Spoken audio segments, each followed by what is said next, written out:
Hello dear students, मैं शिवम महिंद्रो आपका स्वागत करता हूं अपने चैनल बायोस्कोप के अंदर।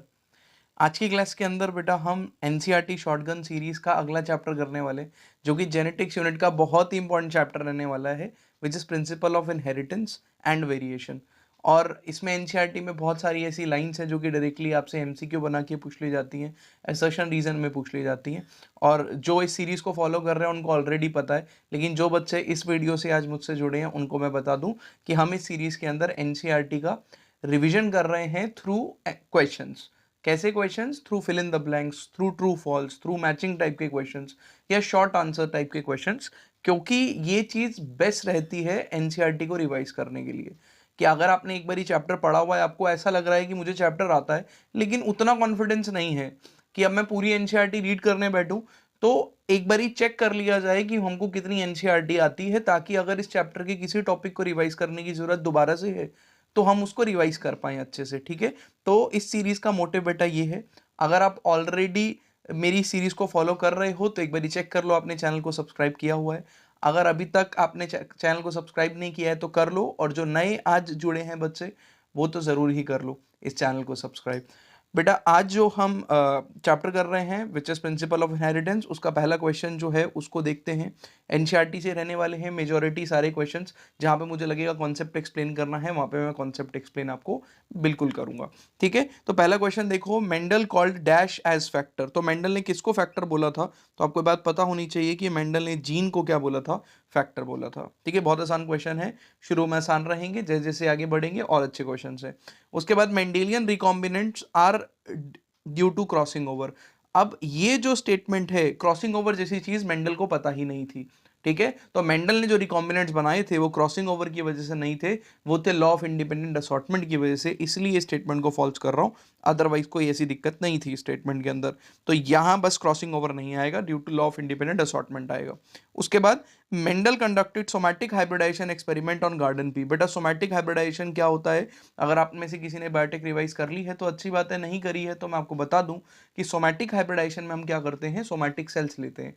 तो दो ऑर्गेनिजम्स के सोमैटिक सेल लिए जाएंगे, उनको आपस में फ्यूज कराकर एक हाइब्रिड बनाया जाता है। क्या मेंडल ने ऐसा कुछ किया था कि सेल्स लेके उनको फ्यूज कराया?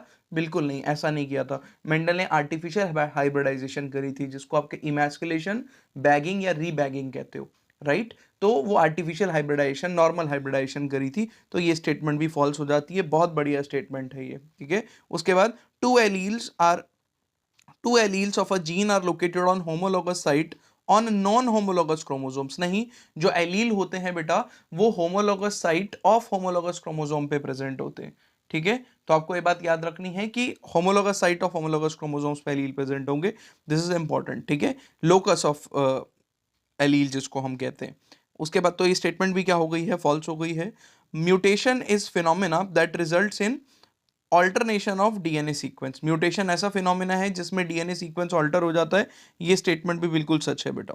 ठीक है, उसके बाद Drosophila complete it's cycle in 4 weeks. नहीं, 2 हफ्ते में जो है ड्रोसोफिला अपनी साइकिल क्या करती है, कंप्लीट करती है। अगर ये बात आपको पता है तो बहुत ही बढ़िया, नहीं पता तो रिवाइज हो गई, याद रखना।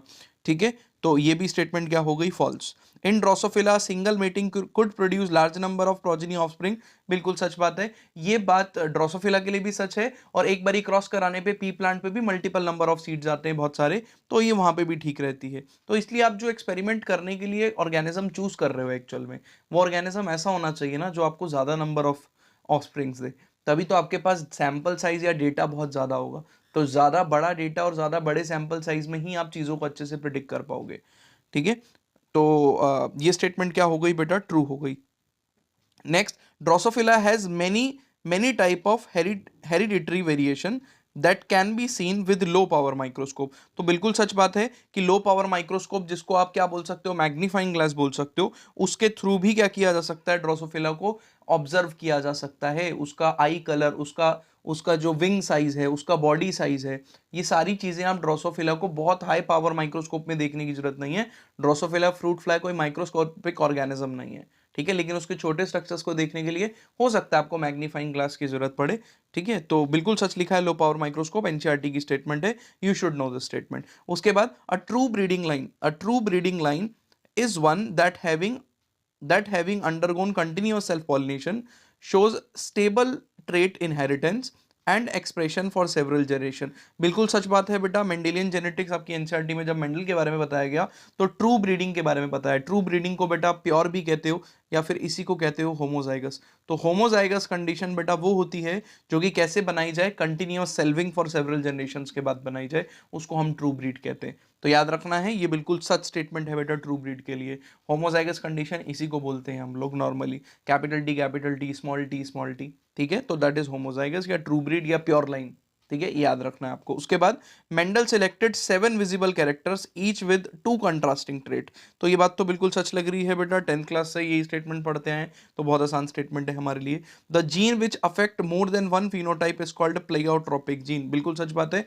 अगर एक जीन एक से ज्यादा कैरेक्टर को क्या कर रहा है, इंपैक्ट कर रहा है, तो उसको प्लियोट्रॉपी बोलते हैं। अब ध्यान से सुनना, प्लियोट्रॉपिक जीन कौन सा होता है, ऐसा जीन जो कि क्या करे, मोर देन वन कैरेक्टर को कंट्रोल करे, मोर देन वन कैरेक्टर को कंट्रोल करे। एक टर्म आती है बेटा विच इज पॉलीजीन, यहीं पे बता दूं मैं आपको, पॉलीजीन ऐसा जीन होता है जिसमें एक कैरेक्टर को कंट्रोल करने के लिए मोर देन वन जीन होते हैं। तो as a name suggest polygene, बहुत सारे जीन। तो एक कैरेक्टर को कंट्रोल करने के लिए मल्टीपल जीन होंगे तो उसको पॉलीजीन कहेंगे, और अगर एक जीन मल्टीपल कैरेक्टर्स को कंट्रोल कर रहा है तो उसको प्लियोट्रॉपिक जीन कहेंगे। पॉलीजीन का एग्जांपल बेटा आपके एनसीईआरटी में दिया हुआ है ह्यूमन स्किन कलर, और प्लियोट्रॉपिक जीन का एग्जांपल आपकी एनसीईआरटी के अंदर दिया है बी जीन, ठीक है। उसका एग्जांपल अभी मैं थोड़ी देर में आपसे डिस्कस करूंगा, या फिर फिनाइल कीटोन यूरिया। तो ये इंपॉर्टेंट एग्जांपल है जिसमें एक ही जीन मल्टीपल कैरेक्टर्स को कंट्रोल करता है, ठीक है। आगे देखो, कह रहा है in test cross F1 hybrid are cross with homozygous dominant plant. भाई टेस्ट क्रॉस के अंदर हाइब्रिड को आप डोमिनेंट प्लांट के साथ क्रॉस कराते हो कि रिसेसिव। टेस्ट क्रॉस होता क्या है पहले ये समझो, ठीक है। अगर आपको एक टॉल पी प्लांट दिया जाए और आपसे पूछा जाए कि ये होमोजाइगस टॉल है कि हेट्रोजाइगस टॉल है, तो पी प्लांट से पूछ के तो बता नहीं सकते हो आप कि भाई साहब बताओ आप टॉल हो कि आप होमोजाइगस टॉल हो कि आप हेट्रोजाइगस टॉल हो। तो इसका सॉल्यूशन मेंडल ने बताया कि टेस्ट क्रॉस करा के देख लो होमोजाइगस रिसेसिव इंडिविजुअल से, ठीक है, रिसेसिव इंडिविजुअल से क्रॉस करा के देखो। तो याद रखना है, टेस्ट क्रॉस के अंदर आपको डोमिनेंट से नहीं रिसेसिव प्लांट के साथ क्रॉस कराना पड़ता है, ठीक है। अगर आपने रिसेसिव प्लांट के साथ क्रॉस कराया, ठीक है, और सारे के सारे क्या आए, टॉल आए, ऑल 100% टॉल आए, 100% टॉल प्लांट आए, तो इसका मतलब वो होमोजाइगस टॉल था। और अगर आपने टेस्ट क्रॉस कराया, ठीक है, और 50% टॉल आए और 50% क्या आए बेटा, ड्वार्फ आए, ड्वार्फ आए, तो इसका मतलब ये हेट्रोजाइगस था, ठीक है। तो जल्दी से मैंने रिवाइज कराने की कोशिश करी, अगर आपको समझ में आया अच्छी बात, अगर नहीं रिवाइज हुआ तो इसका मतलब आपको जाके वीडियो लेक्चर देखने की जरूरत है जो ऑलरेडी वन शॉट की फॉर्म में यूट्यूब चैनल पे मेरे अपलोडेड है, जाके देख लो, ठीक है। अब देखो इधर, नेक्स्ट आपको कह रहा है inheritance of one character is always independent of the other character, ठीक है। ये क्योंकि हम मेंडेलियन जेनेटिक्स वाले क्वेश्चंस कर रहे हैं तो ये एनसीईआरटी की स्टेटमेंट है।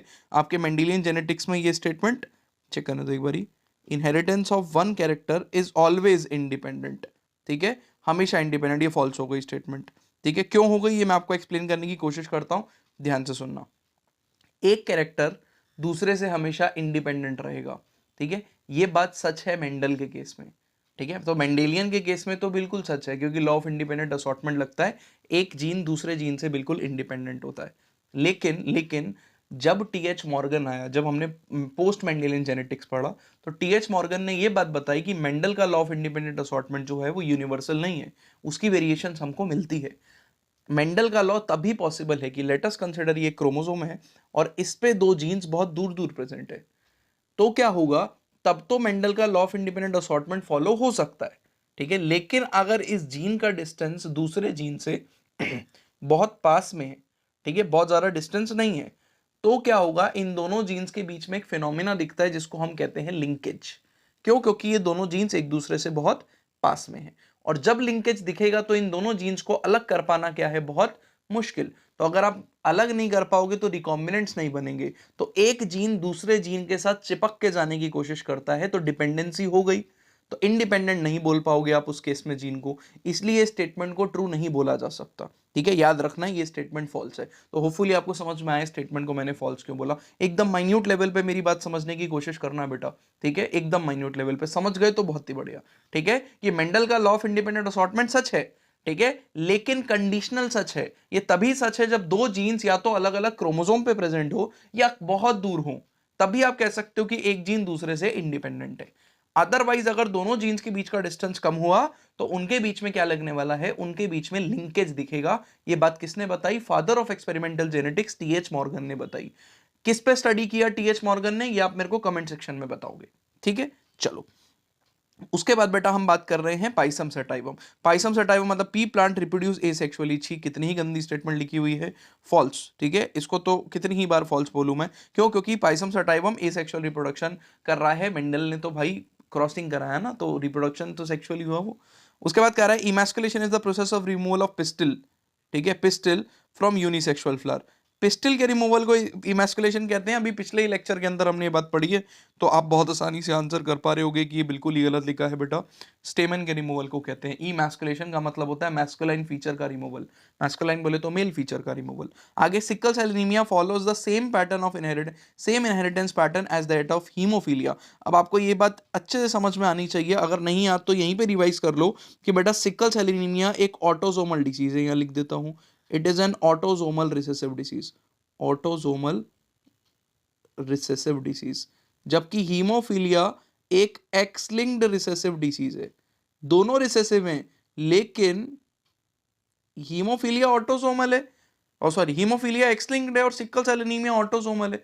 तो दोनों सेम पैटर्न कैसे शो कर सकती हैं? तो दोनों का पैटर्न भी क्या रहने वाला है, अलग अलग रहने वाला है। तो ऑब्वियसली ये स्टेटमेंट क्या हो गई हमारे लिए, फॉल्स हो गई। ठीक है, आपको समझ में आया होगा। उसके बाद Mendel's experiment has large sample size. अभी बताया मैंने आपको, ज्यादा नंबर ऑफ ऑफस्प्रिंग वाले ही प्लांट चूज किया गया, पी प्लांट, तो सैंपल साइज भी उसके पास क्या आया, बहुत ज्यादा आया। डेटा ज्यादा आने की वजह से एरर के चांसेस कम हो जाते हैं बेटा। ठीक है, और जब डेटा ज्यादा होता है तो ज्यादा ऑथेंटिक रिजल्ट्स आते हैं हमारे पास एक्सपेरिमेंट में। ठीक है, चलो आगे देखते हैं। उसके बाद कह रहा है क्वेश्चन नंबर 18 में, in a dissimilar pair of factor one member of the pair dominates the other. तो ये मेंडल की स्टेटमेंट है बेटा, एक पेयर जो है वो दूसरे को, one member of the pair, एक एलील दूसरे को डोमिनेट करता है डिसिमिलर फैक्टर के अंदर।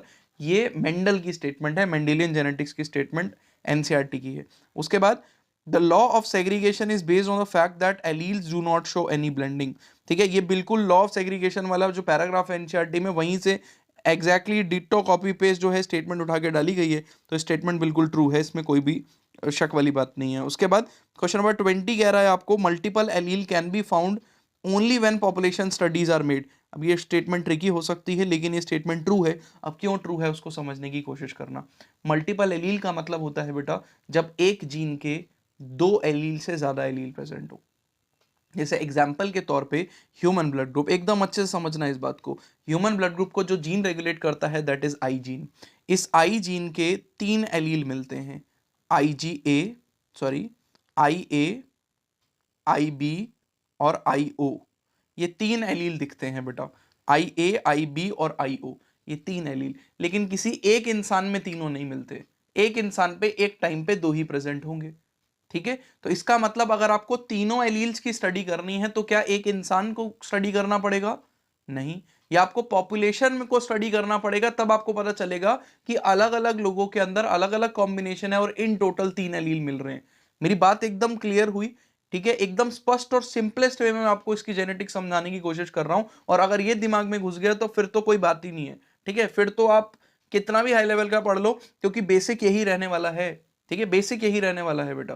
ठीक है, क्या बोला मैंने कि अगर आपको तीनों एलील की स्टडी करनी है तो एक ह्यूमन को स्टडी करके तीनों एलील नहीं पता चलेंगे आपको, आपको पॉपुलेशन को पढ़ना पड़ेगा। इसलिए देखो कितनी बढ़िया स्टेटमेंट लिखी हुई है कि multiple allele can be found only when population studies are made. बिल्कुल सच स्टेटमेंट है, कोई भी शक वाली बात नहीं है इसमें, बहुत ही बढ़िया। Mendel widely publicised his work. भाई मेंडल की तो तकलीफ ही ये थी ना कि बेचारा इधर उधर जाके, जब तक जीवित था इधर उधर जाके बोलता रहा कि मेरी बात सुन लो, मेरा रिसर्च पेपर पब्लिश कर दो, मैं ठीक बोल रहा हूं, मैं गलत बातें नहीं कर रहा हूं। ठीक है, लेकिन क्योंकि उसकी मैथमेटिक्स बायोलॉजिस्ट को समझ में नहीं आई, तो उसकी बात किसी ने सुनी नहीं। लेकिन वो जब मर गया, बाद में तीन साइंटिस्ट आए बेटा। कौन से तीन साइंटिस्ट, कमेंट बॉक्स में आप मुझे बताओगे। और उन तीन साइंटिस्ट ने जब रीडिस्कवर किया मेंडल के वर्क को, तब फेमस हुआ। तब जाके मेंडल को फादर ऑफ जेनेटिक्स बोला गया। मेंडल मर गया, मरने के बाद तो मेंडल को खुद नहीं पता वो फादर ऑफ जेनेटिक्स है एक्चुअल में, ठीक है। तो ये स्टेटमेंट बोल रही है कि मेंडल ने जो है वाइडली पब्लिसाइज कर दिया अपने काम को, तो ये तो फॉल्स हो गई ना स्टेटमेंट, तो सरासर गलत है। Mendel approach of using mathematics to explain biological phenomena was totally new. सच बात है कि मेंडल ने जो मैथमेटिक्स का यूज किया, फैक्टर जैसी चीजों का यूज किया, क्रॉसेस बनाने स्टार्ट कर दिए, है ना, ये चीज बायोलॉजिस्ट के अगर आप पॉइंट ऑफ व्यू से देखोगे तो बिल्कुल नई चीज थी, ठीक है। तो ट्रू है statement. Mendel could not provide any physical proof for the existence of factor, ठीक है। मेंडल जो है वो कोई भी फिजिकल प्रूफ नहीं दे पाए क्योंकि वो बायोलॉजिस्ट था नहीं, मैथमेटिशियन था, तो ये बात सच है। लेकिन ही वाज सो ब्रिलियंट, लोगों ने बाद में सोचा कि आप ये बात सोचने की कोशिश करो, जिस इंसान को ये नहीं पता था कि जीन नाम की चीज होती है, डीएनए जैसी कोई चीज है, जिसको ये नहीं पता है, ठीक है, उसने ये चीज हाइपोथेसाइज कर दी कि हाँ भाई ये चीज रही होगी। सोचो, आप ये सोचो कितनी गहरी बात है, कितना ब्रिलियंट इंसान था वो। उसके बाद chromosome as well as gene occur in pair, ये बिल्कुल सच है बेटा, आपके एनसीईआरटी में chromosomal theory of gene theory, chromosomal theory of inheritance was given by Sutton and Boveri, और जीन जो है वो मेंडल की जो जो आपकी फैक्टर्स पे मेंडल ने बोला था, वो दोनों ऐसे पैरेलल करके एनसीईआरटी में लिखे हुए हैं। तो आप पढ़ोगे तो आपको पता चलेगा कि देखो कितने ज्यादा आपस में क्या है, कॉमन है। वहां पे पहली स्टेटमेंट यही है कि क्रोमोसोम भी पेयर में होते हैं, ठीक है, और जीन भी आपके क्या होते हैं, पेयर में, in the form of allele, ठीक है। तो ट्रू है स्टेटमेंट। उसके बाद gene for the same character segregates at the time of dash, ठीक है। तो gene of the same character segregates at the time of gamete formation, this is law of segregation. Gamete formation के time पे gene क्या हो जाते हैं, segregate हो जाते हैं, बिल्कुल सच लिखा हुआ है। उसके बाद आपको बोल रहा है gene and chromosome are found in pair in dash cell, ठीक है। तो पेयर में प्रेजेंट होंगे जीन भी और क्रोमोसोम भी, तो आप यहां पे फोकस करोगे तो आंसर ज्यादा आसान लगेगा आपको, ठीक है। क्रोमोसोम पेयर में होते हैं, मुझे बताओ कौन से सेल के अंदर, तो इन डिप्लॉइड सेल, इन डिप्लॉइड सेल। तो क्रोमोसोम अगर पेयर में होंगे तो सेल को 2n बोलेंगे ना, डिप्लॉइड बोलेंगे। Allele are slightly different from form of the same gene, तो एक ही जीन की अलग अलग दो फॉर्म्स को हम क्या बोलते हैं बेटा, एलील। तो एलील कुछ और नहीं है, एलील जीन ही है, बस इसी जीन की मॉडिफाइड फॉर्म और अनमॉडिफाइड फॉर्म, ये चीज आई एम सॉरी, इस चीज के ऊपर हमने वो भी और भी क्वेश्चंस करेंगे, क्योंकि इंपॉर्टेंट स्टेटमेंट है, समझनी जरूरी है कि व्हाट इज अ जीन, ठीक है। जीन वो सेगमेंट है डीएनए का जो प्रोटीन बनाएगा, अगर ये प्रोटीन बना रहा है तो ये जीन है। अगर इस जीन के सीक्वेंस में कहीं भी म्यूटेशन या चेंज हो गया है, ठीक है, तो हो सकता है इसी जीन की एक और फॉर्म दिखने लगे जिसको हम बोलते हैं एलील। अब आप बोलोगे सर जीन के अंदर म्यूटेशन हो गई तो गड़बड़ हो सकती है, म्यूटेशन मतलब चेंजेस आ गए जीन के अंदर, मतलब अब ये जीन क्या हो चुका है, मॉडिफाई हो चुका है। तो जब तक जीन मॉडिफाई नहीं हुआ था ये प्रोटीन बना रहा था, मतलब ये अपना कैरेक्टर शो करेगा। ऐसे जीन को हम बोलते हैं डोमिनेंट जीन। क्या बोलते हैं ऐसे जीन को, डोमिनेंट जीन या डोमिनेंट एलील। तो डोमिनेंट एलील वो एलील जो कि अनमॉडिफाइड है, अगर आपने इसको मॉडिफाई कर दिया, इसका मॉडिफिकेशन कर दिया, ठीक है, तो अब ये कहलाएगा मॉडिफाइड एलील, ठीक है। लेकिन ये मॉडिफिकेशन कैसा है, तो अलग अलग टाइप हो सकते हैं, कि हो सकता है इसके अंदर ऐसा मॉडिफिकेशन, ऐसा म्यूटेशन हुआ हो कि इस जीन ने काम करना बंद कर दिया। अब अगर ये काम नहीं कर रहा है तो उसको बोलेंगे रिसेसिव एलील। क्या बोलेंगे, रिसेसिव। लेकिन अगर मॉडिफिकेशन के बाद ये काम कर रहा है और नॉर्मल काम कर रहा है, तो ये मॉडिफाइड एलील मॉडिफाई होने के बाद भी अनमॉडिफाई जैसा ही काम करेगा, ठीक है। तो दिस इज इंपॉर्टेंट, मैंने आपको डोमिनेंस और रिसेसिव का एक और फॉर्म बताया जो आपके एनसीईआरटी में लिखा हुआ है, ठीक है। एनसीईआरटी में लिखा है, लेकिन मेरी बात समझना मैं क्या बोल रहा हूं। डोमिनेंट एलील कौन से वाला एलील, जिसमें मॉडिफिकेशन हुई है या जिसमें मॉडिफिकेशन नहीं हुई और वो नॉर्मली प्रोटीन बना रहा है। तो अगर आपका आंसर है कि सर वो एलील जिसमें मॉडिफिकेशन नहीं हुई और वो अपना नॉर्मल काम कर रहा है, तो आप बिल्कुल सही बोल रहे हो, ठीक है। So unmodified allele is actually dominant. और रिसेसिव एलील किसको बोलेंगे, रिसेसिव एलील हम बोलेंगे मॉडिफाइड एलील को, ठीक है, जो जिसने काम करना बंद कर दिया है, तो दैट विल बी रिसेसिव। तो सर ऐसा भी तो हो सकता है कि ये आधा दूरा थोड़ा बहुत काम कर रहा हो, बिल्कुल बिल्कुल। तो इसका मतलब क्या जरूरी है एलील पूरा डोमिनेंट हो या पूरा रिसेसिव हो, नहीं। ऐस यहीं से निकल के आया एक phenomena which is incomplete dominance, incomplete dominance का फिनोमेना, कि जरूरी नहीं है एक जीन कंप्लीटली डोमिनेंट हो, एक जीन कंप्लीटली रिसेसिव हो, बीच का कैरेक्टर भी आ सकता है, और इंटरमीडिएट कैरेक्टर जिसमें आता है that is your incomplete dominance. ठीक है, अगर आपको जो भी मैंने अभी पूरा मोनोलॉग दिया ये समझ में आया तो बहुत अच्छी बात है। ठीक है, वरना एक बारी फिर से समझने की कोशिश करना। अगर आपको नहीं आया तो आप कमेंट सेक्शन में बिल्कुल क्वेरी जनरेट करना, मैं अलग से भी आपको समझा दूंगा वीडियो बना के, टेंशन की कोई बात नहीं है, टेंशन नहीं लेने का बस। देखो अब इधर आगे, when a modified allele sorry when a modified allele is equivalent to unmodified allele it will produce. वो कह रहा है जब एलील मॉडिफाई होने के बाद भी अनमॉडिफाइड एलील का ही काम करे, मतलब इसमें चेंज हुए लेकिन फिर भी नॉर्मल प्रोटीन बना रहा है तो पता ही नहीं चलेगा। तो इसीलिए बेटा it will produce same same phenotype, ये बिल्कुल क्या प्रोड्यूस करेगा, सेम फिनोटाइप प्रोड्यूस करेगा, कोई भी चेंज आने वाला नहीं है। ठीक है, बहुत ही बढ़िया। अगला बोल रहा है Drosophila complete the life cycle in about 2 weeks, ये मैंने आपको बताया था। Grass hopper is an example of dash type of sex determination. तो ग्रास हॉपर बेटा आपका एक्सओ टाइप का सेक्स डिटर्मिनेशन है, मेल हेट्रोजाइगस होता है, 2 टाइप के स्पर्म बनाता है, एक एक्स कंटेनिंग और ओ कोई क्रोमोसोम नहीं होता है, तो उसमें सेक्स क्रोमोसोम जिसमें नहीं जाएगा वो दूसरा स्पर्म हो गया। ठीक है, जिसमें से एक्सओ जो हो गया वो मेल होता है और एक्स एक्स जो हो गया वो फीमेल होता है। ठीक है, याद रखना है वो फीमेल होता है, एक्स ओ क्या हो गया, मेल हो गया, ये आपको याद रखना है अच्छे से। ठीक है, तो इसका मतलब जो मेल ग्रास हॉपर होता है उसमें एक क्रोमोसोम कम होता है as compare to female grasshopper, याद रखना है।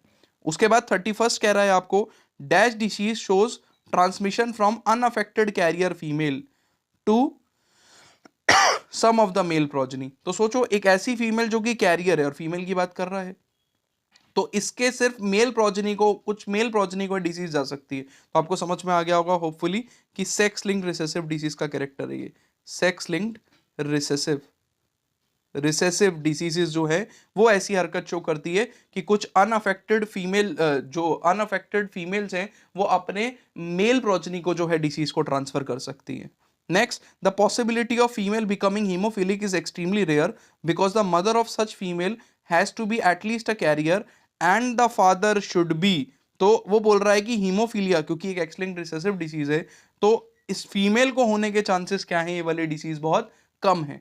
ठीक है, क्यों, क्योंकि मदर को क्या होना चाहिए, मदर को तो कम से कम कैरियर होना चाहिए और फादर शुड बी अफेक्टेड। ठीक है, फादर को क्या होना चाहिए, अफेक्टेड होना चाहिए, विच इज हीमोफिलिक होना ही पड़ेगा फादर को, हीमोफिलिक। मैं क्या बोल रहा हूं, अगर आपको समझ में नहीं आया तो 2 मिनट सुनो ध्यान से। ठीक है, अगर किसी मेल को अफेक्टेड होना है, सॉरी किसी फीमेल को अगर अफेक्टेड होना है एक्स लिंक्ड रिसेसिव डिसीज से, तो एक एक्स के अफेक्टेड होने से, एक एक्स के ऊपर जो जीन प्रेजेंट है उसके अफेक्टेड होने से कुछ नहीं चलेगा क्योंकि रिसेसिव है। ये फीमेल कैरियर तो कहलाएगी, ये फीमेल कैरियर तो कहलाएगी लेकिन अफेक्टेड नहीं होगी। ठीक है, अफेक्टेड कब होती है, जब दोनों ही एक्स क्या आए, खराब आए। मुझे एक बात बताओ, दोनों एक्स कब खराब आएंगे, जब एक एक्स फादर की साइड, मदर की साइड से भी आया हो खराब वाला और एक एक्स कहां से आया हो, फादर की साइड से भी। सोचो अगर ये एक्स फादर की साइड से आया तो फादर तो पक्का अफेक्टेड हो गया ना, क्यों, क्योंकि जो मेल है उसके पास एक ही एक्स होता है, इसलिए मेल को हेमीजाइगस बोला जाता है फॉर एक्स क्रोमोसोम। एक ही एक्स है मेल के पास, वही खराब आ गया तो फादर तो 100% खराब होना चाहिए ना। सोचो अगर फादर नॉर्मल होता तो क्या उसके पास एक्स था खराब वाला देने के लिए, तो एक नॉर्मल फादर की कभी भी अफेक्टेड डॉटर हो ही नहीं सकती है एक्स लिंक्ड रिसेसिव डिसीज के केस में, याद रखना है मेरी बात। और अगर मदर के पास एक एक्स चला गया तो मदर को कम से कम कैरियर होना पड़ेगा। ठीक है, कम से कम कैरियर, तो वही स्टेटमेंट है, स्टार मार्क कर लेना मेरी तरफ से, एग्जामिनर की बहुत ही फेवरेट स्टेटमेंट है, क्वेश्चन बार बार पूछते हैं यहां से। उसके बाद in a monohybrid cross we study dash character. तो मोनो हाइब्रिड क्रॉस में भाई सिंगल कैरेक्टर या वन कैरेक्टर हम क्या करते हैं, स्टडी करते हैं ना। Dominance is not an autonomous feature of gene in case more than one phenotype is influenced by the same gene. बहुत ही बढ़िया स्टेटमेंट, पहली बात तो मेरी तरफ से स्टेटमेंट को ट्रू मार्क कर लो। ठीक है, और अब मैं आपको इस स्टेटमेंट को एक्सप्लेन करने जा रहा हूं, ध्यान से सुनना, फिर से पढ़ो एक बारी, खुद से पढ़ो स्टेटमेंट को। Dominance is not an autonomous feature of a gene. Autonomous मतलब खुद ब खुद किसी चीज के साथ आने वाला। ठीक है, खुद ब खुद किसी चीज के साथ आए, तो एक जीन का ऑटोनॉमस फीचर नहीं है कि एक जीन मैंने लिख दिया तो वो डोमिनेंट हर जगह डोमिनेंट होगा। मैं समझाने की कोशिश करता हूं एग्जांपल के साथ, ये एग्जांपल समझना। बट आपकी एनसीईआरटी में एक एग्जांपल दिया है बी जीन का, एक जीन है बी, ये जीन ना प्लायोट्रोपिक जीन है। अभी मैंने 2 स्लाइड पहले आपको प्लायोट्रोपी एक्सप्लेन किया, जब एक जीन एक से ज्यादा कैरेक्टर कंट्रोल करता है तो उसको प्लायोट्रोपिक कहते हैं। ठीक है। पी प्लांट के अंदर बी जीन जो है वो प्लायोट्रॉपिक है। What is the meaning of pleiotropic, समझने की कोशिश करो। बी जीन जो है बेटा, एक तो ये कंट्रोल करता है सीड के शेप को, सीड के शेप को, जो या तो राउंड हो सकता है या रिंकल्ड हो सकता है, और एक ये करता है बेटा स्टार्च, स्टार्च सिंथेसिस को, स्टार्च का जो सिंथेसिस है, स्टार्च कंटेंट बोल सकते हो आप इसको, ठीक है, स्टार्च कंटेंट। तो यहां पर क्या हो गया, एक तो सीड के किसको कंट्रोल कर रहा है, शेप को कंट्रोल कर रहा है, और स्टार्च कंटेंट के साथ साथ, स्टार्च कंटेंट ज्यादा होगा तो साइज बड़ा होगा, और स्टार्च कंटेंट कम होगा तो साइज छोटा होगा। तो इस बेसिस पे ये स्टार्च कंटेंट के बेसिस पे साइज को कंट्रोल करता है। तो B gene in pea plant is pleiotropic in nature, ठीक है, याद रखना है आपको। मतलब ये एक जीन दो कैरेक्टर कंट्रोल कर रहा है, ठीक है।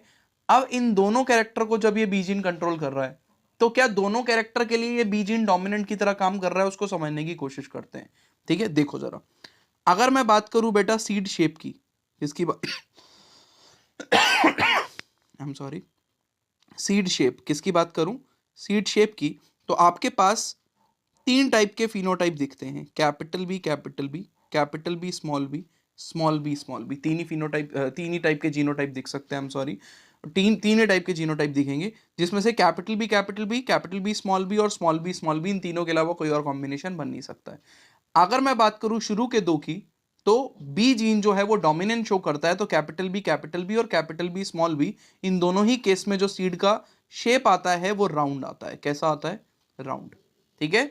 और स्मॉल बी जो है, उस केस में सिर्फ कैसा आएगा जीन आपका, जो वो आएगा सीड आएगा, वो रिंकल्ड आएगा, याद रखना है, रिंकल्ड। इसका मतलब सीड शेप के केस में बी जीन जो है it is acting as a dominant gene, ठीक है, डोमिनेंट एलील का काम कर रहा है कैपिटल बी। लेकिन अगर मैं स्टार्च कंटेंट या सीड साइज की बात करूं, तो यही same capital B capital B, capital B small B, small B small B, यही अब कैसे एक्ट करता है जरा समझने की कोशिश करना। अगर कैपिटल बी है तो ज्यादा स्टार्च बनेगा, मतलब सीड का जो साइज होगा वो बड़ा बनेगा। अगर स्मॉल बी है तो सीड का जो साइज है वो स्मॉल बनेगा। कैपिटल बी स्मॉल बी के केस में आपका ये मानना चाहिए था कि अगर यहाँ डोमिनेंस लगता तो लार्ज बनता, लेकिन एक्चुअल में यहां पर जो कैरेक्टर आएगा वो आएगा इंटरमीडिएट। और आपको याद आ रहा है इंटरमीडिएट कैरेक्टर किस केस में बनता है, किसके केस में बनता है, इनकम्प्लीट डोमिनेंस के केस में बनता है, इनकम्प्लीट डोमिनेंस के केस में बनता है, ठीक है। अब इस स्टेटमेंट को समझाने के लिए देखो हम कितने माइन्यूट लेवल पे गए। एक बार फिर से मेरी बात एकदम शांत मन से सोचने की कोशिश करो मैं क्या बोल रहा हूँ। एक जीन है कैपिटल बी, ठीक है, एलील है बेसिकली। ये एलील जीन दो काम कर रहा है, एक तो सीड शेप को कंट्रोल कर रहा है और एक सीड के साइज को कंट्रोल कर रहा है। जब हम सीड शेप की बात करते हैं तो ये कैपिटल बी डोमिनेंट शो करता है, जबकि हम इसी एलील की बात करते हैं जब किस केस के अंदर, इसी एलील की बात करते हैं हम आपके सीड के शेप के बेसिस पे, तो ये इनकम्प्लीट डोमिनेंस का काम कर रहा है। तो अगर मैं आपसे नॉर्मली पूछूं कि मेरे को एक बात बताओ, पी प्लांट के लिए कैपिटल बी जीन को डोमिनेंट बोलोगे कि इनकम्प्लीट डोमिनेंट बोलोगे, तो आपका सवाल आएगा ना कि सर कौन से कैरेक्टर की बात कर रहे हो, क्योंकि बी जीन दो कैरेक्टर को कंट्रोल कर रहा है।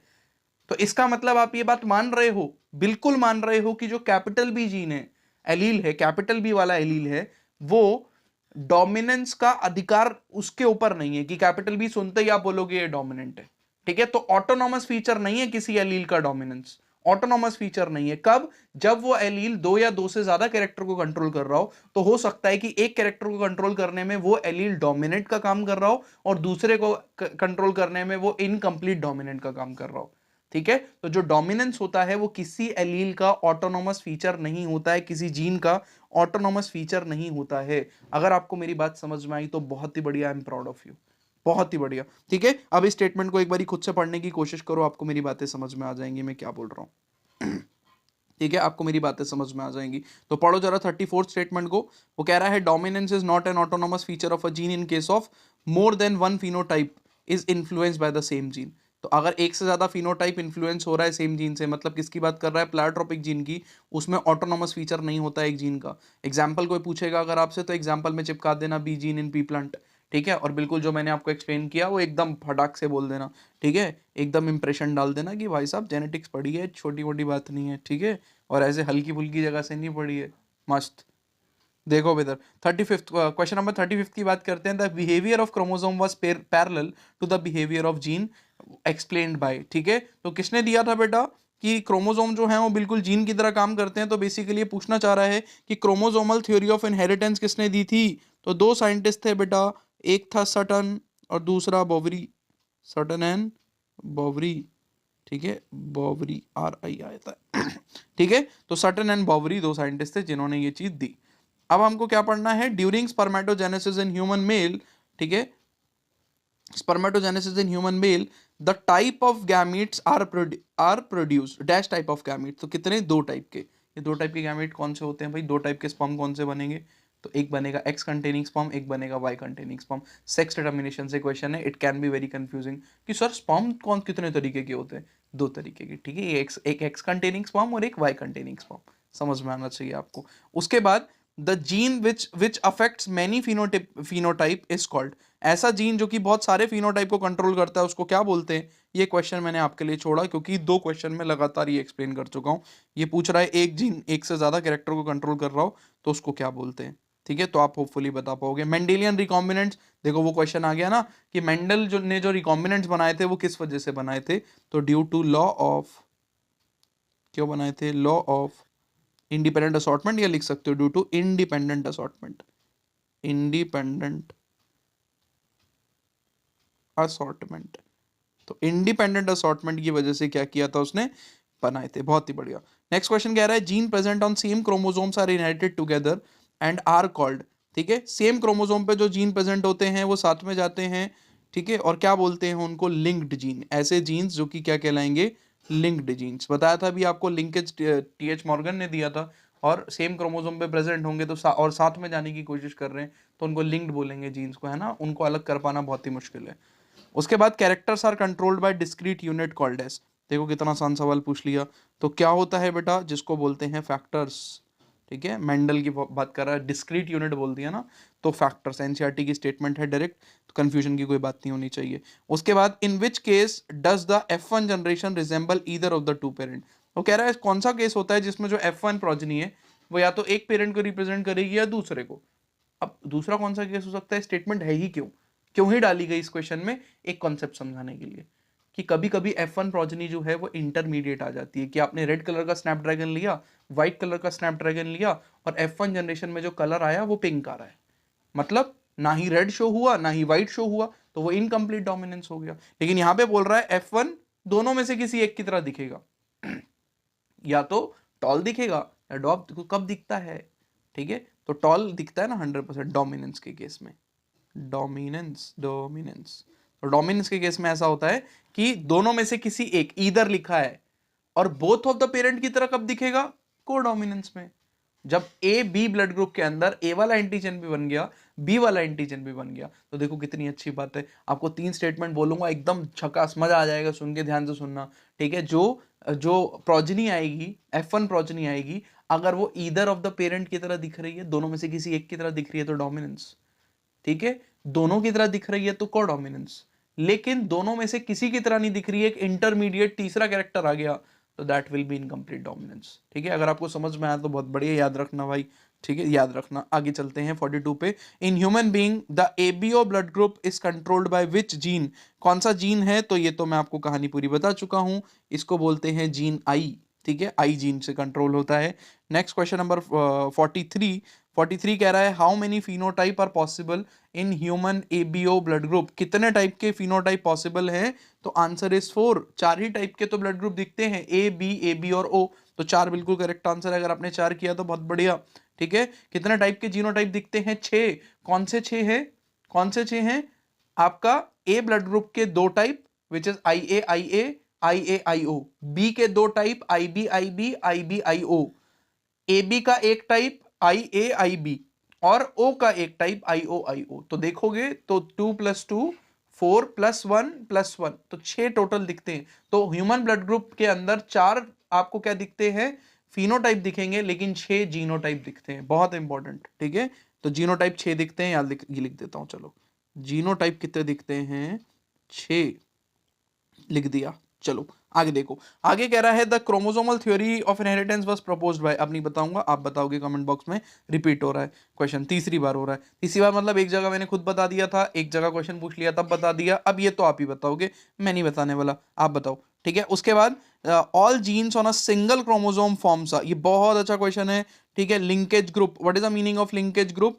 एक क्रोमोसोम पे जितने भी जीन प्रेजेंट होते हैं बेटा, उन सब के बीच में कुछ अमाउंट ऑफ लिंकेज हमेशा दिखती है, ठीक है। इसीलिए ये ग्रुप बनाते हैं जिसको बोलेंगे क्या? Linkage group. ढंग से लिख देता हूं, लिंकेज, लिंकेज ग्रुप।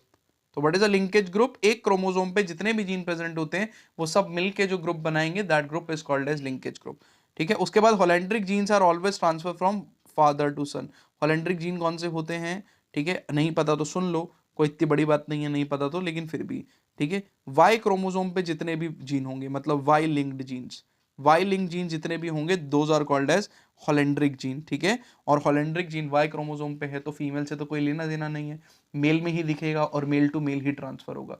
तो अगर मेरे बॉडी के अंदर जैसे हाइपर ट्राइकोसिस, ज्यादा बाल होना बॉडी के ऊपर, है ना, तो कानों से बाल आना, ये सब चीजें, ठीक है, ये सारे जो एलील प्रेजेंट है ना, वो सारे के सारे वाई लिंक्ड होते हैं, ये जीन्स वाई क्रोमोसोम पे।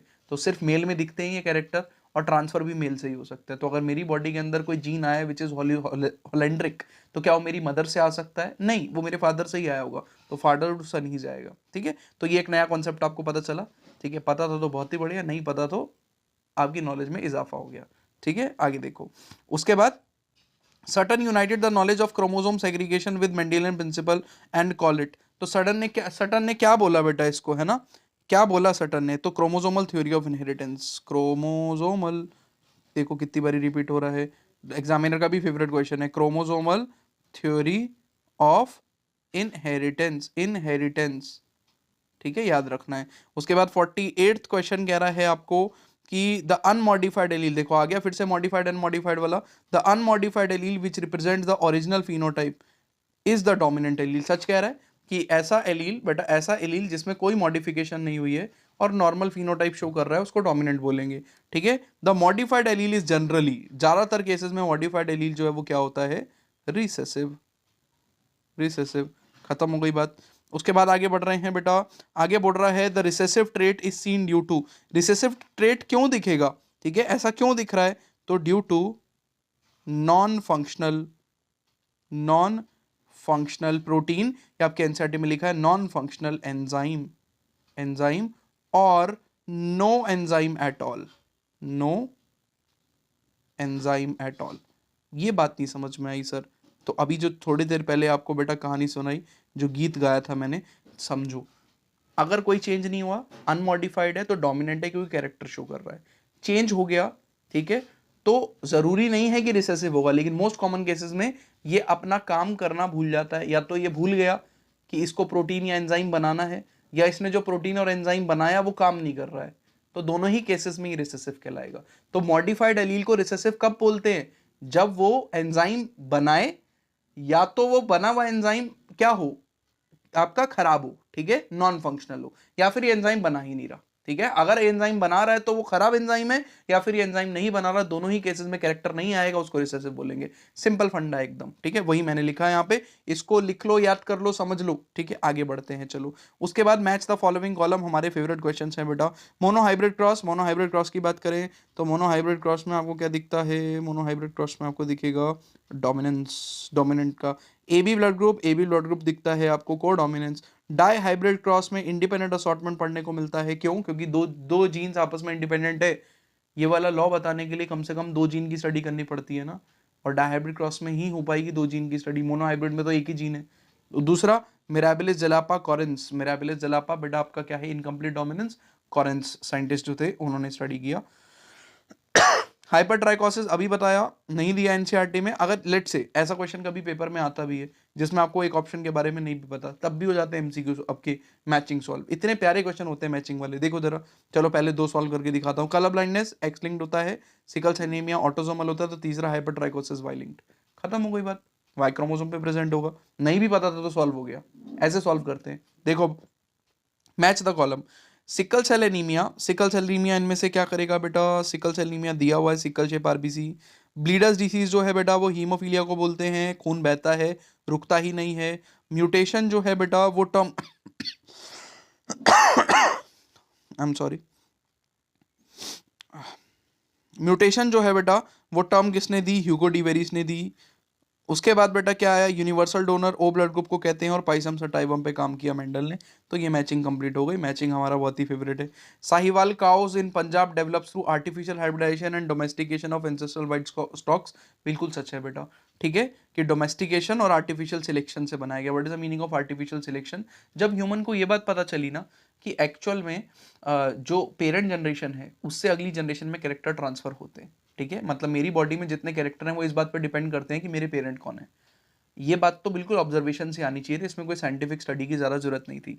और एक और चीज़ में साइंटिफिक स्टडी की जरूरत नहीं थी कि इन कैरेक्टर्स को हम मैनिपुलेट कर सकते हैं रिप्रोडक्शन के लेवल पे, ठीक है, रिप्रोडक्शन के लेवल पे, कि अगर मैं ऐसे दो पेरेंट ले लूँ जिनमें बढ़िया बढ़िया कैरेक्टर है तो चांसेस ज्यादा है कि इनकी जो प्रोजेनी आएगी उसमें भी कैरेक्टर क्या होगा, बहुत बढ़िया।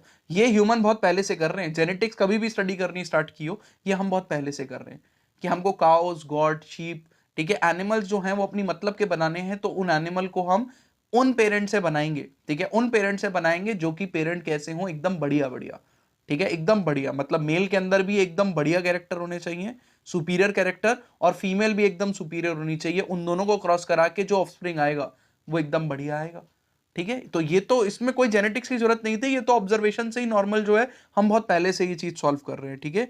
तो ऐसे ही बेटा साहिवाल काऊ का आपके एनसीईआरटी के अंदर पहले ही पेज में इस चैप्टर में एग्जांपल दिया हुआ है, कैसे बनाई गई, तो आर्टिफिशियल सिलेक्शन और domestication of ancestral wild cows. तो वाइल्ड काउस लिया बेटा, उनका डोमेस्टिकेशन, उनका आर्टिफिशियल सिलेक्शन, मतलब आपने सिलेक्ट करके क्रॉस कराया कि भाई कौन सी ब्रीड को किस ब्रीड के साथ क्रॉस कराना है, ये आपने सिलेक्ट किया। ऐसा हम डॉग्स के साथ बहुत कर रहे हैं कि एक पर्टिकुलर को दूसरे के साथ क्रॉस करा के एक तीसरी बनाई जो हमको चाहिए, ठीक है, तो करते, और प्लांट्स के साथ भी करते हैं, ऐसी बात नहीं है, ठीक है। आपका कैबेज, कॉलीफ्लावर, ये सारी चीजें हमने आर्टिफिशियल हाइब्रिडाइजेशन से प्लांट्स को इंप्रूव किया है, ठीक है। आज जो आप वीट खाते हो ये भी हमने आर्टिफिशियल हाइब्रिडाइजेशन से क्या किया है, इंप्रूव किया है, तो कोई शक वाली बात नहीं है, स्टेटमेंट बिल्कुल ट्रू है। उसके बाद कह रहा है G J Mendel conducted hybridization experiment on garden pea for 7 years, बिल्कुल सच लिखा हुआ है, 7 साल तक काम किया आर्टिफिशियल और हाइब्रिडाइजेशन किया, वहां तो सोमैटिक हाइब्रिडाइजेशन, यहाँ सिर्फ हाइब्रिडाइजेशन लिखा है, स्टेटमेंट बिल्कुल सच है। और 7 साल कौन से हैं, वो भी बिल्कुल सही लिखे हैं, 1856 से 1863, 7 साल सही लिखे हैं। उसके बाद Mendel mono hybrid cross the proportion of plants, mono hybrid cross Mendel का थोड़ा स्लो जाना चाहिए क्योंकि अभी रेशो वेशो वाली बात कर रहा है। Proportion of plant that were dwarf is 1/4, तो सच है, सच दिया हुआ है, मोनो हाइब्रिड क्रॉस में ratio of plant is 1/4 and F2 and 2/4 in F2, नहीं F2 के अंदर बेटा रेशियो आती है 3:1, ठीक है, 3:1 आती है, तो ड्वार्फ का तो परसेंटेज 1/4 है, लेकिन जो डोमिनेंट टॉल है उसका रेशियो है 3/4 और यहाँ दिया है 2/4, गलत हो गया, स्टेटमेंट इज फॉल्स, ठीक है। एक बारी पढ़ना, मैंने क्या समझाया उसको देखो और फिर आपको चीजें समझ में आने लगेगी, ठीक है। नेक्स्ट आपको दिया है बेटा gene which codes for a pair of contrasting trait, ऐसे जीन जो कि पेयर ऑफ कंट्रास्टिंग ट्रेट बनाते हैं उनको एलील बोलते हैं, ठीक है, they are slightly different form, बिल्कुल सच है, ट्रू, ठीक है। तो 57 में कोई शक वाली बात नहीं है कि ये ट्रू स्टेटमेंट है। उसके बाद to determine the genotype of tall plant F2, Mendel cross the tall plant with dwarf plant, तो इसी को तो टेस्ट क्रॉस बोला, it is called as what, test cross, ठीक है। तो सच बात है कि टॉल प्लांट का जीनोटाइप पता करने के लिए उसने किसके साथ क्रॉस कराया, उसको डॉफ के साथ। Morgan coined the term dash to describe the physical association of the gene, gene आपस में चिपके होते हैं, इसके लिए मॉर्गन ने कौन सा टर्म दिया, लिंकेज, ठीक है, लिंकेज आएगा यहाँ पे आंसर, अगर आपका आंसर लिंकेज है तो बहुत ही बढ़िया, ठीक है।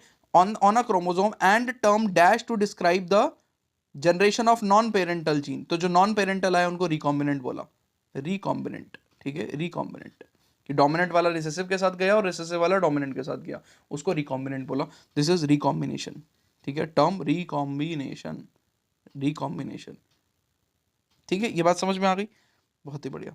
आगे देखो, अच्छा 60 है यहाँ पे, Alfred Stuart Wend used dash between the gene pair on the same chromosome as a measure of distance between gene, तो इसने क्या यूज किया, इसने यूज किया परसेंटेज ऑफ या फ्रीक्वेंसी ऑफ रिकॉम्बिनेशन, ठीक है, परसेंटेज या फ्रीक्वेंसी लिखना ज़्यादा बेटर है, इसने यूज किया फ्रीक्वेंसी ऑफ रिकॉम्बिनेशन, ठीक है बेटा। TH मॉर्गन का क्या था, ये शिष्य था, और TH मॉर्गन का शिष्य, उसने देखा कि भाई TH मॉर्गन ने तो बहुत बढ़िया बात कह दी, दो जीन पास में हैं तो वो साथ में जाने की कोशिश करेंगे, और दो जीन्स दूर में हैं तो वो अलग अलग होंगे, मतलब रिकॉम्बिनेंट्स उतने ज़्यादा होंगे जितना जीन के बीच का डिस्टेंस ज़्यादा है, और रिकॉम्बिनेंट्स उतने कम होंगे जितने बीच का डिस्टेंस कम है। तो इसने क्या किया, रिकॉम्बिनेंट की परसेंटेज और फ्रीक्वेंसी को डिस्टेंस बिटवीन द जीन से कंबाइन कर दिया कि जितना ज्यादा रिकॉम्बिनेंट फ्रीक्वेंसी आ रही है उतना जीन्स दूर दूर, मतलब उनके बीच का डिस्टेंस उतना ज्यादा, और जितना पास पास है उतना जीन का बीच का डिस्टेंस कम।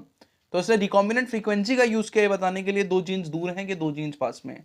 और जो मैप बनाया इसने कि जीन्स के बीच का डिस्टेंस बता दिया बिना जीन को देखे, बिना क्रोमोसोम को देखे, ठीक है, उस मैप का नाम रखा क्रोमोसोमल मैप। तो क्रोमोसोमल मैप या जीन मैप किसने दिया बेटा, एल्फ्रेड स्टुअर्ट वेंट ने, जिसमें उसने क्या किया, जीन्स के बीच का डिस्टेंस को रिप्रेजेंट करने के लिए उसने रिकॉम्बिनेंट फ्रीक्वेंसी का यूज किया। रिकॉम्बिनेंट फ्रीक्वेंसी जितनी ज्यादा, जीन्स के बीच का डिस्टेंस उतना ज्यादा। बहुत बढ़िया, आगे देखो, the genotype with all the dominant allele A B B C C, ठीक है, will have the lightest skin colour. नहीं बेटा, स्किन कलर जो है वो एक मल्टीपल आपका क्या है, सॉरी, पॉलीजेनिक इनहेरिटेंस है। चेक करो, 3 जीन है जो कि कंट्रोल कर रहे हैं ए बी और सी, इसलिए पॉलीजेनिक है। और साथ में बेटा यहां पर क्या होता है, डोमिनेंट वाला जो है डार्केस्ट स्किन कलर देता है। तो कैपिटल ए सारे के सारे एलील डोमिनेंट है, तो यहाँ पे डार्केस्ट आएगा, ये गलत दिया है, फॉल्स हो गई statement. Male honey bee does not have a father but have a grandfather, बिल्कुल सच स्टेटमेंट दी हुई है, ट्रू है ये। मेल हनी बी जो है, आपको ये बात पता होनी चाहिए कि हनी बी के अंदर जो सेक्स डिटर्मिनेशन होता है वो प्लॉइडी के बेसिस पे होता है। जो मेल होते हैं वो हैप्लॉइड होते हैं, फीमेल डिप्लॉइड होती है। और जो मेल बनते हैं वो बिना फर्टिलाइजेशन के बन रहे हैं, इसको कहते हैं पार्थिनोजेनेसिस। क्या बोलते हैं फिनोमिना को, पार्थिनोजेनेसिस। और मदर के एग से सीधा बन जाते हैं, मतलब फादर के स्पर्म की यूज ही नहीं हुआ, मेल गैमेट का यूज ही नहीं हुआ मेल बनाने के लिए। तो अगर इस मेल की अगर आप बात सोचोगे जिसमें मेल गैमेट यूज ही नहीं हुआ बनाने के लिए, तो क्या होगा, तो आप ये बोलोगे कि इस मेल की मदर तो है लेकिन इस मेल का फादर नहीं है, ठीक है। लेकिन फीमेल जो है वो फर्टिलाइजेशन से बनती है, मतलब फीमेल का फादर भी है और सन भी है, फादर भी है और मदर भी है। तो फीमेल का तो फादर मदर दोनों है, लेकिन मेल का फादर नहीं है, सिर्फ मदर है, ठीक है। लेकिन उस मदर का तो फादर रहा होगा कोई ना कोई ऊपर, तो इसका मतलब इस मेल का फादर नहीं है बट वो ग्रैंडफादर तो एग्जिस्ट करता है। और ऑपोजिट इज, मतलब इसके ऑपोजिट सोचोगे तो वो भी सच है कि जो मेल हनी भी होते हैं उनका उनका उनकी डॉटर तो होती है, मेल हनी बी की डॉटर तो होती है, ठीक है, लेकिन मेल हनी बी का सन नहीं होता है, ठीक है, याद रखना है, ठीक है, याद रखना है। आगे देखो, single gene can exhibit multiple phenotype expression. Single gene जो है उसमें multiple expression such gene is called as, अरे एक जीन के मल्टीपल एक्सप्रेशन है, इस जीन को क्या बोलते हैं, तीसरी बार ये क्वेश्चन रिपीट हो रहा है, प्लियोट्रोपिक जीन। क्या बोलते हैं इस जीन को, प्लियोट्रोपिक जीन। चलो आगे बढ़ो, बर्ड शो डैश हेट्रोगैमिटी, तो बर्ड के अंदर दिखता है फीमेल हेट्रोगैमिटी, ठीक है। और ये कैसा टाइप का होता है, जेड जेड जेड डब्ल्यू, जिसमें से जेड जेड मेल होता है और जेड डब्ल्यू फीमेल होता है। बहुत बढ़िया। Haplodiploid sex determination can be seen in honey bee, honey bee के अंदर हैप्लोडिप्लॉन्टिक दिखता है, मतलब हैप्लोडिप्लॉइड, ठीक है, हनी बीज के अंदर मेल जो है वो हैप्लॉइड होते हैं और फीमेल डिप्लॉइड होती है, ये बात आपको पता होनी चाहिए। In the dash the inheritance of particular trait is represented in a family tree, तो ये पेडिग्री एनालिसिस की बात कर रहा है बेटा आपसे, पेडिग्री पेडिग्री एनालिसिस एनालिसिस की बात कर रहा है। Colour blindness occurs in about 8% of the male and only 0.4% of the female, true, NCERT की स्टेटमेंट है, बिल्कुल सच है।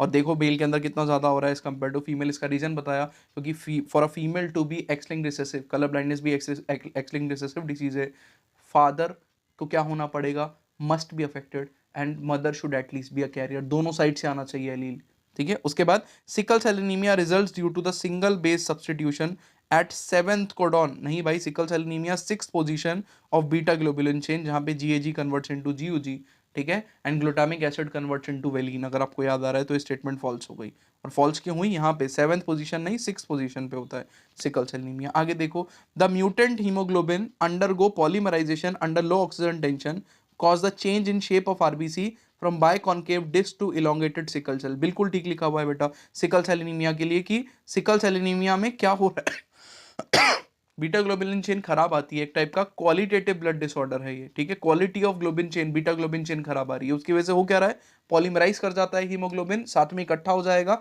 जिसकी वजह से जो शेप है आरबीसी का वो सिकल शेप का हो जाएगा, ठीक है।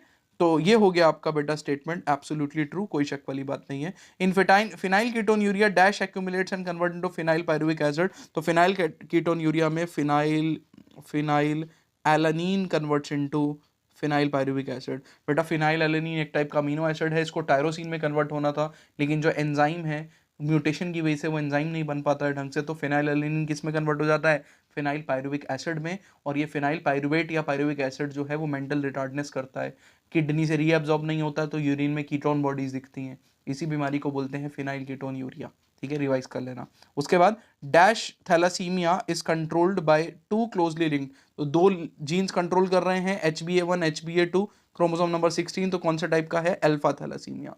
अल्फा थैलासीमिया याद रखना है, ये ऐसे याद हो जाएगा। HbA की अगर फुल फॉर्म आपको पता होगी, हीमोग्लोबिन, हीमोग्लोबिन अल्फा। ठीक है, हीमोग्लोबिन अल्फा, बहुत ही बढ़िया। आगे देखो, failure of cytokinesis after telophase stage of the cell division results in, अगर टीलोफेज पे साइटोकाइनेसिस हुआ नहीं हो पाया, मतलब कैरोकाइनेसिस हो चुका है, साइटोकाइनेसिस नहीं हो पाया, तो यहां पे पॉलीप्लॉइडी आ जाती है, पॉलीप्लॉइडी, प्लॉइडी। ठीक है, और पॉलीप्लॉइडी ज्यादातर आपको प्लांट्स में दिखती है, एक टाइप की म्यूटेशन है। ठीक है, कि भाई आपका सेल ही डिवाइड नहीं हुआ, तो डीएनए तो रेप्लिकेट हो गया ना भाई, डीएनए रेप्लिकेट हो गया मतलब क्रोमोसोम बढ़ गए, क्रोमोसोम बढ़ गए मतलब प्लॉइडी बढ़ गई, डिप्लॉइड था सेल तो टेट्राप्लॉइड हो जाएगा, तो यहां पर आपकी सेट ऑफ क्रोमोसोम बढ़ गए पूरे के पूरे, this is called as polyploidy. Next आपको कह रहा है failure of segregation of chromatid during cell division results in gain और loss of chromosomes is called aneuploidy. बिल्कुल सच बात है, अगर एक क्रोमोसोम बढ़ जाए या एक क्रोमोसोम किसी नंबर का कम हो जाए तो उसको एन्यूप्लॉइडी कहते हैं। तो ये स्टेटमेंट बिल्कुल सच लिखी है, कोई शक वाली बात नहीं है। और एन्यूप्लॉइडी दो तरीके की होती है और भी तरीके की है, हमारे सिलेबस में दो तरीके की है, तो यही समझो, किसी एक नंबर का क्रोमोसोम एक बढ़ गया, जनरली क्रोमोसोम पेयर में प्रेजेंट होते हैं क्योंकि हम डिप्लॉइड है, एक बढ़ गया तो कौन सी कंडीशन, ट्राइसोमी, और नॉर्मली दो प्रेजेंट है, एक कम हो गया तो मोनोसोमी। ठीक है, तो ट्राइसोमी मोनोसोमी दोनों ही एक टाइप की एन्यूप्लॉइडी है, और यही एन्यूप्लॉइडी हमको सिलेबस में भी पढ़नी है। Cause of dash is the presence of additional copy of chromosome number 21, तो cause of what, cause of down syndrome. ठीक है, डाउन सिंड्रोम का कॉज है ये, डाउन सिंड्रोम नाम की डिसीज हो जाएगी अगर 21st क्रोमोसोम की 3 कॉपी आ गई बॉडी में तो। उसके बाद कैरियोटाइप ऑफ क्लिनफिल्टर सिंड्रोम, इस कैरियोटाइप कितना होता है बेटा, तो 47,XXY याद रखना है आपको, ये ट्राइसोमी ऑफ सेक्स क्रोमोसोम है और टोटल नंबर ऑफ क्रोमोसोम 47 हो जाते हैं। Turner syndrome 46XO। ठीक है, टर्नर सिंड्रोम आपके एनसीईआरटी में लिखा है, ये फीमेल में होने वाली डिजीज है, जिसमें फीमेल डिसऑर्डर है, जिसके अंदर फीमेल के अंदर फीमेल कैरेक्टर कम आते हैं, और मेल के अंदर अगर फेमिनिन कैरेक्टर फीमेल कैरेक्टर आने लगा तो उसको कहते हैं हम क्लिनफिल्टर सिंड्रोम। और ये आपका बेटा चैप्टर जो है वो मोस्टली जो है वो क्या हो चुका है, रिवाइज। ठीक है, thank you for watching the lecture, hopefully आपको ये लेक्चर अच्छा लगा होगा और आपको ये हेल्प जरूर करेगा अगर आपने इसको तमीज़ से फॉलो किया। और मेरा मोटिव सिर्फ ये लेक्चर देने का ये था कि आपको समझ में आ जाए आप कहाँ पे वीक जा रहे हो, और अगर आपको ये चैप्टर रिवाइज है अच्छे से तो आपको पक्का मजा आया होगा आज वाली क्लास के अंदर। ठीक है, आपको समझ में आया होगा कि कितनी इंपॉर्टेंट स्टेटमेंट्स मैंने आपको कराई हैं। ये प्रीवियस ईयर्स आपके एमसीक्यूज के अंदर, प्रीवियस ईयर आपके एग्जाम्स के अंदर एग्जामिनर की मोस्ट फेवरेट क्वेश्चंस, स्टेटमेंट्स, ये सारी यहाँ पर कवर हो गई हैं। अगर आपको लेक्चर ने थोड़ा भी हेल्प किया बेटा तो नीचे कमेंट सेक्शन में मुझे बताओ आपको कैसा लगा, थोड़ा रिव्यू दो और लाइक जरूर कर देना। ठीक है, आपका पॉजिटिव फीडबैक बहुत ज़रूरी है टू कीप गोइंग, और आप इस वीडियो लेक्चर को शेयर जरूर कर देना। ठीक है, मिलते हैं नेक्स्ट क्लास में, तब तक पढ़ते रहो। Thank you so much.